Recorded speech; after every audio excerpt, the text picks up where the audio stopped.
That was a journey. I've actually finished the show now. This review is still episodes 9 and 10, but I kind of got carried away. I watched episode 10. It was kind of a really good cliffhanger. I thought I'd just keep watching and I'll do 2 reviews anyway.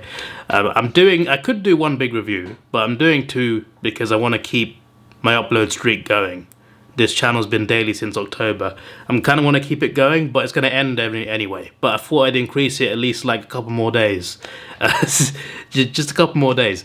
But yeah, this show's really good. I still don't see why I needed to watch this first, to be honest. Because there is the opening episode where you see Guy get the power. And obviously you see the relationship between Guy and Juggler start to deteriorate. The Juggler's clearly starting to get, more to the darkness, to the dark side. So you are seeing that. But apart from that, I feel like there's a lot that happens in between this and Ultraman Orb. That's how it feels. But I'll talk more about that in the next review for episodes 11 and 12. But yeah, if I keep looking down, it's because I got notes written down. Because if I don't, I will. If I don't and I review something, I feel like I forget some things, and I hate forgetting things. So I even forgot one thing last time when I did my first review. I forgot to mention the opening is really good. There's different openings though, but the episode 1 opening I really liked quite a lot. But anyway, yeah. On to the review.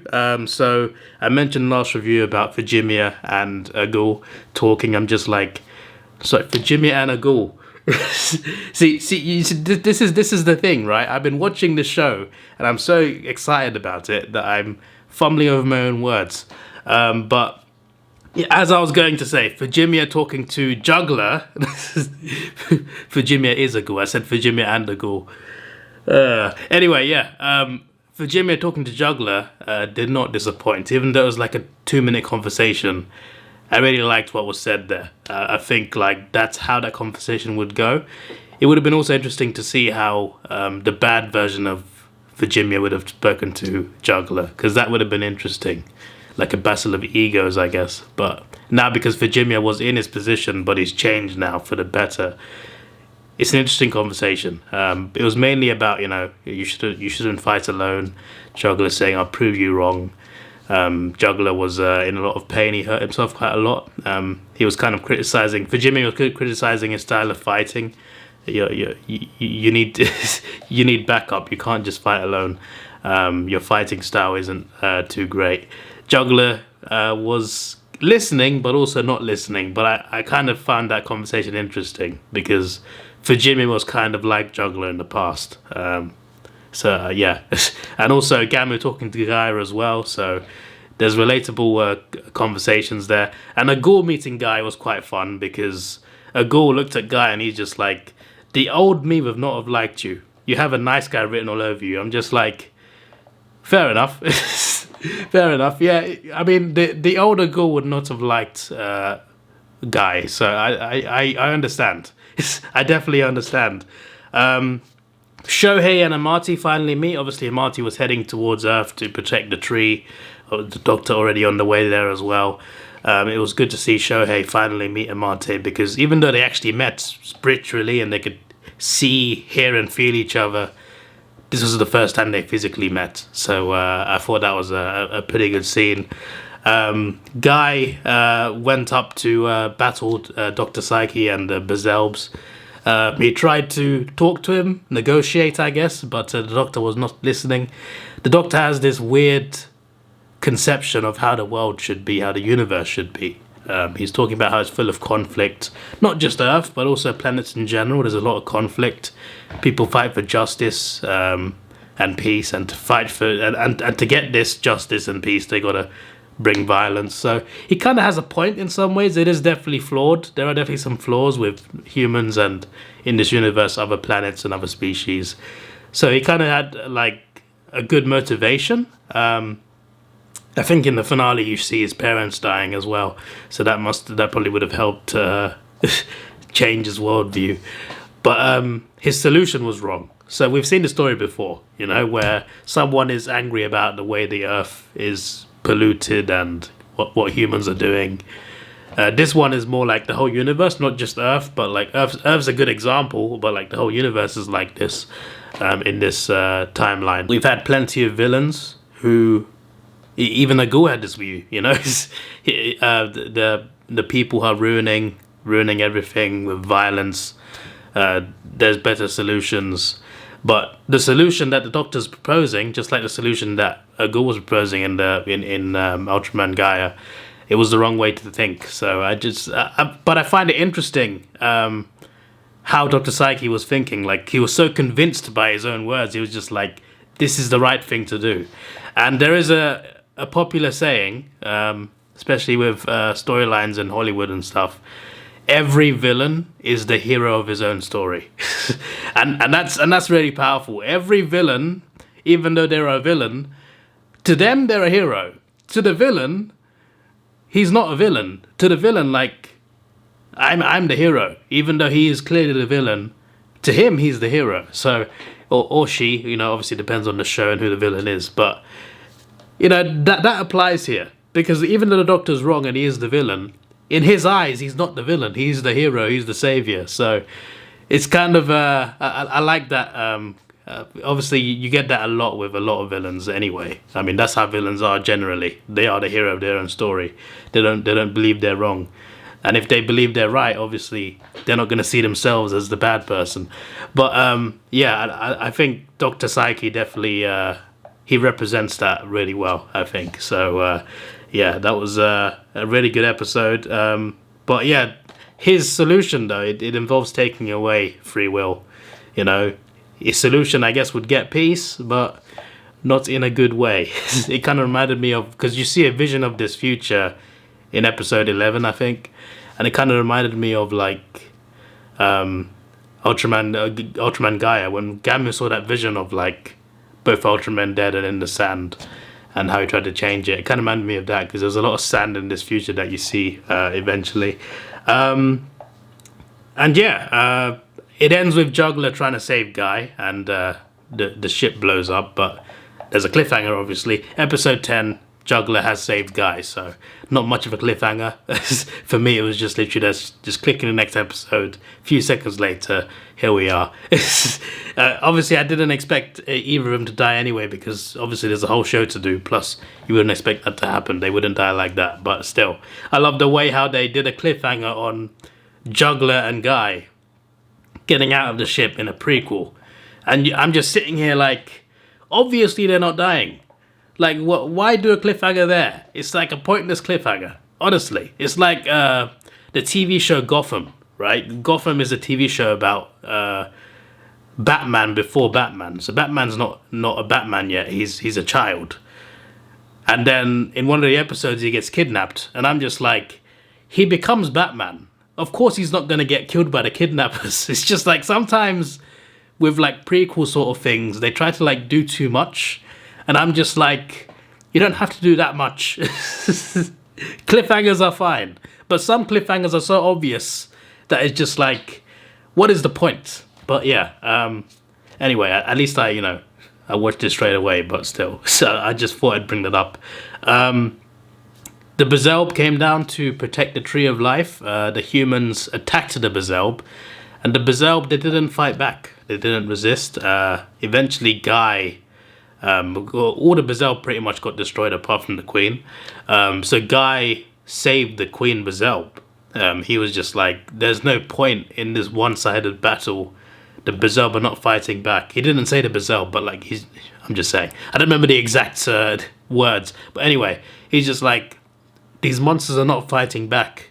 There's no point in a one-sided battle. Stop this. And it's not even Ultraman Orb. It's just Guy as Guy. He's just himself.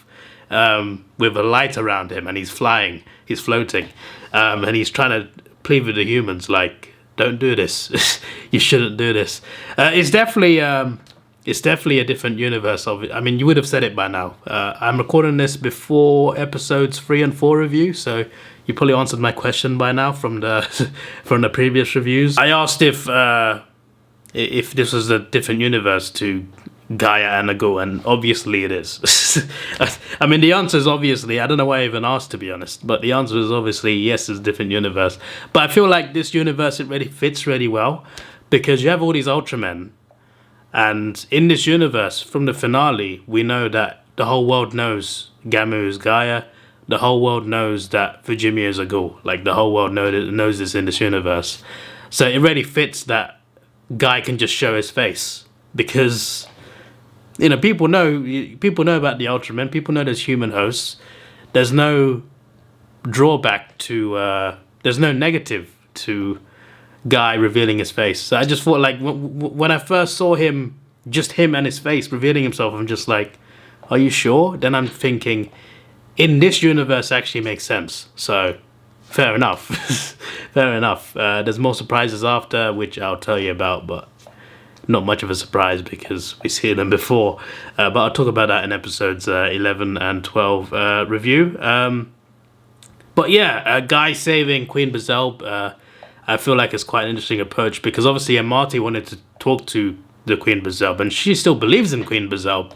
She thinks Queen Bezelb is controlled by Dr. Psyche, and she kind of is, but it turns out that they're just like, they have similar thoughts and they work together, but it still feels like Dr. Psyche gives her instructions and stuff. But Queen Amati believes that Queen Bezelb is controlled and she can be reasoned with. You can make peace with her. And Guy believes in that as well. Guy thinks it's possible that Queen Bezelb is mind controlled. But unfortunately, both of them kind of get betrayed. Queen Amati transforms to the War God to try and protect the Tree of Life, but also to talk to Queen Bezelb, tries to talk to her for real this time. And, well, she tried to talk, but she got kind of betrayed again. I forgot to mention, because Shohei and Amati are spiritually connected, before she transformed, they tried to communicate with the Queen Bezelb, because that was kind of possible. They had to like hold hands, connect, and somehow communicate with their power. Didn't quite work. But anyway, fast forward back to what I was saying about War God. Queen Bezelb once again attacked her and tried to infect her with this massive stinger coming out of her head. Just this long snake-like thing, and coming back round. It was like this is the head. It's coming out the head. It's going up, and then it comes up here, and it goes all the way around and back round. It's a really long thing. I can't explain. I mean, you've seen it, so you probably know.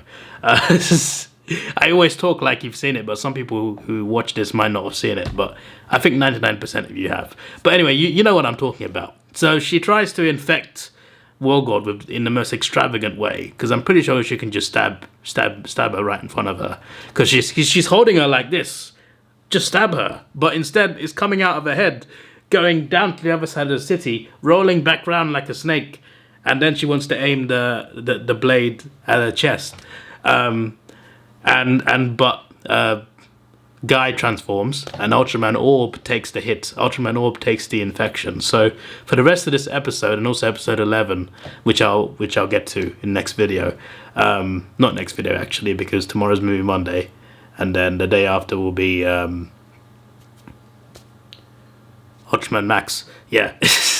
Well, see, I always lose track of what I'm saying because I just change the subject. Where was I? Yeah, Ultraman Orb takes the hit, and you see him trying not to turn evil. And it's just like, it's pretty scary because he has the power and the will of a warrior of light.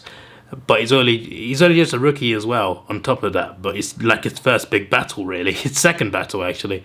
But his first proper battle on Earth, I guess. He's just battling so hard against this evil infection. His eyes are going red and are not red, red and not red. I'm just like, this guy's got strong will. Clearly, this is why the light chose him, because this evil is not overtaking him. It's not consuming him. It does for like a second, and then he manages to fight it back.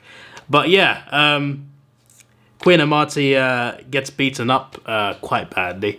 And at this point, Gamu and Virginia decide to transform to fight the Queen Bezelb. And that's the cliffhanger. There's a cliffhanger right there. So that's fair enough. I'll talk to you about episode 11 and 12 very soon. When that video comes out, that will be the end of my upload streak from October 8th or 15th. I got 2 channels daily since October. One's 8th, one's 15th. The other one's a gaming channel. That's going to keep going until March, until like first week of March. So that's on a longer streak, I think, unless it started later. I don't remember. So this channel streak ends on Wednesday or Thursday. I'll upload a video saying I'm on a streak. Yes.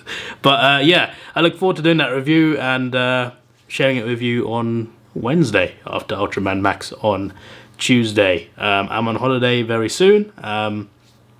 So basically, when I'm gone, just expect Monday, movie Monday, Tuesday, Ultraman Max. Monday, movie Monday, Tuesday, Ultraman Max. Unless there's like a 2-parter.